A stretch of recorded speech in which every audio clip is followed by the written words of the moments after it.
Oh, well, as usual, I've used up my time much more quickly than I thought. Still, many different things to say. But anyway, okay.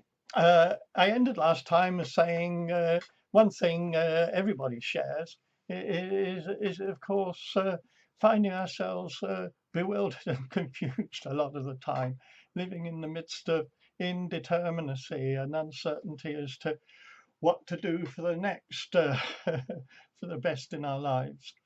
And again, to repeat that little phrase of Yako's, it's by bringing words to our otherwise rather vague and global experiences that we can create within ourselves a sense of where next these experiences can go. Okay, I also mentioned that there's a lot of sort of very basic things in life that everybody shares, even the strangers, that we're all children, we're all part of a larger family. We've got ancestors. Most of us will have predecessors and other lots of people that we care about one way and another. Um, anyway, what I thought I'd say a few words about first are what you might call preparing activities.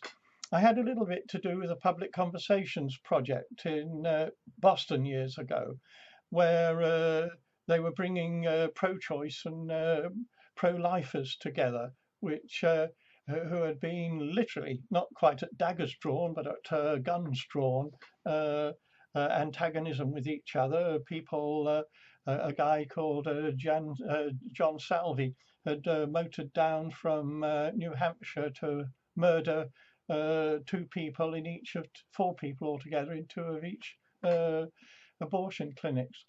Anyway, in setting up the public conversations project, they had people first by telephone approach them, and then setting out the basic sort of uh, protocol for nobody could talk as a representative of a larger group. They always had to speak from their own personal experience and things like that.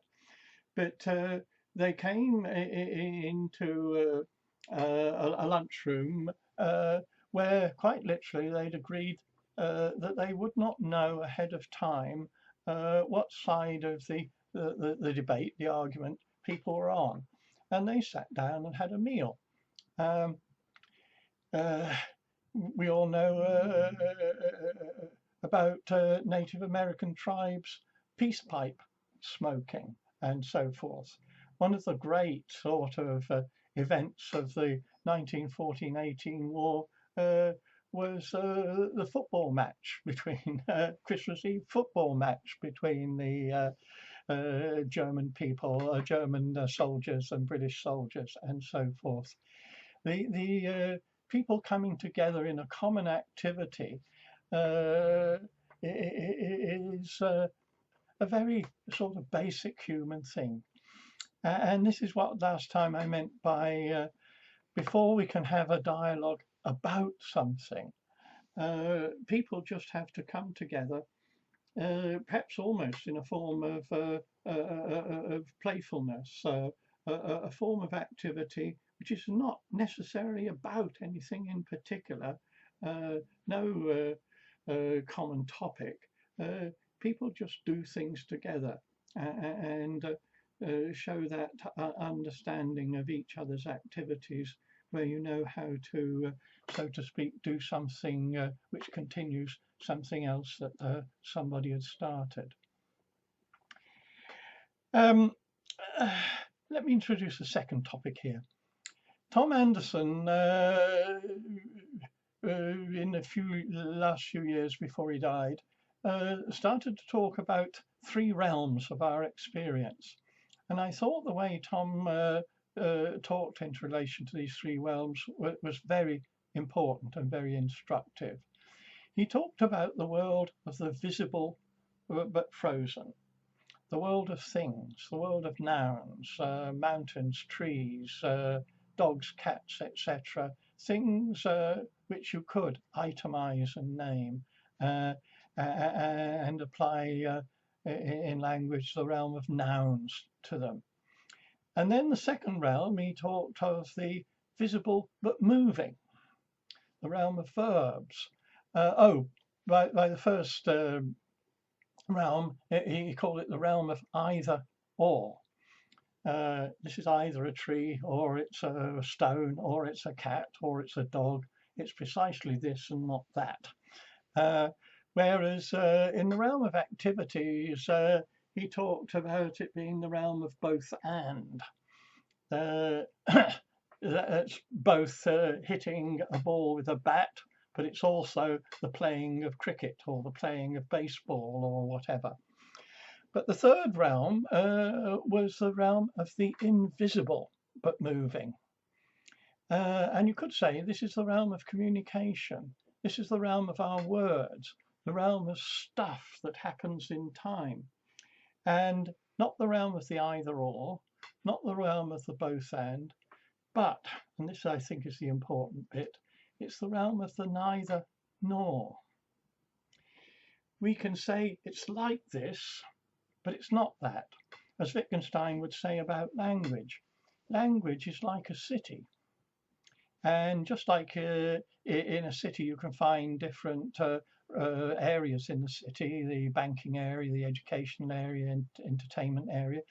And just as you can find the centre of the city and suburbs and so forth, and go out into the wild parts, so you can find language divided up into these different regions, these different vocabularies.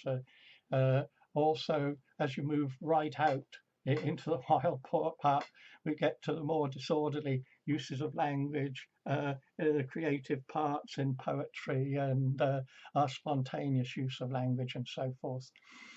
But the realm of neither nor, the realm where we use images and metaphors. And what we've got to appreciate is that while metaphors both reveal, they also conceal. Language is like a city, conceals the fact that we can do things with our words. So language is also like a toolbox, said Wittgenstein.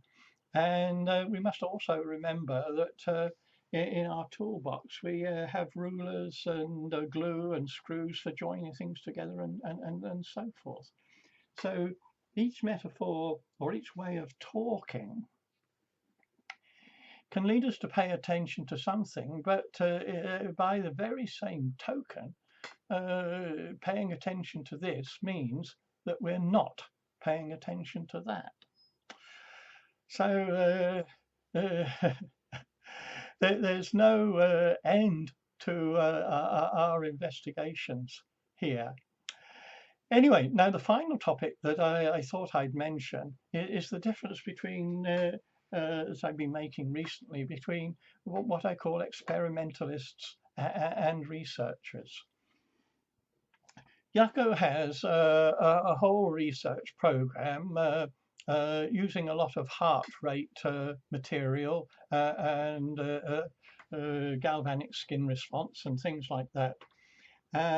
And literally measuring people's responses, measuring the therapist's response to something a client may say, while at the same time measuring the client's bodily responses while the client's saying it, and sometimes finding correlations and sometimes not.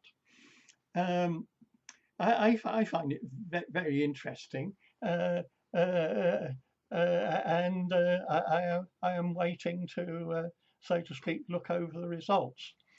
But there's another kind of activity, particularly in psychotherapy, that I call experimentalist. Justine van Laarwijck talked about having in a group of 8 or 9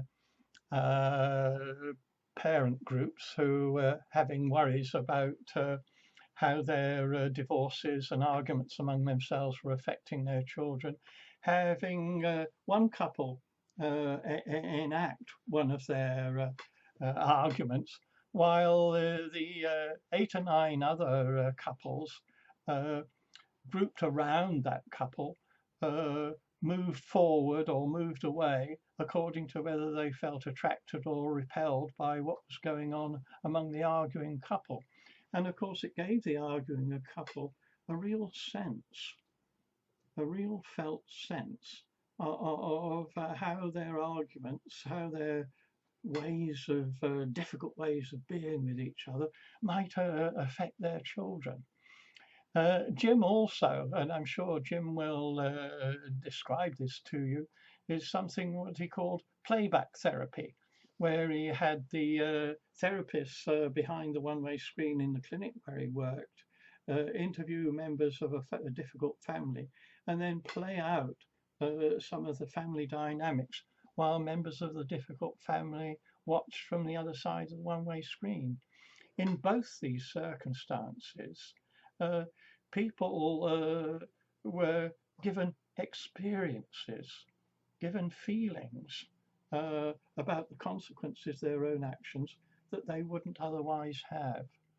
And this opening up people to circumstances where they get a feel for the consequences of their own actions, I think is a tremendously important aspect of what I'm calling experimentalism in the whole open dialogue approach. I'm going to give you one last quote and then finish. Again, it actually is from Foucault. And Foucault had a very nice little phrase where he said, most of the time we know what we're doing and why we're doing it.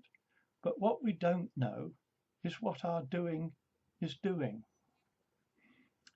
And it's us coming to a sense of what our doing is doing to the other people around us that is actually very difficult for us to grasp. And this is why I think these experiments of Justine's and of Jim's are very important ones. Okay, there's 5 little videos of me trying to keep it short. So there's actually much more I wanted to say, but perhaps that can come out in Skype. Jim knows that once I start, it's difficult for me to stop, I always say. And then there's just one thing more I want to say. Okay, all right, but that's enough for the moment. Bye bye.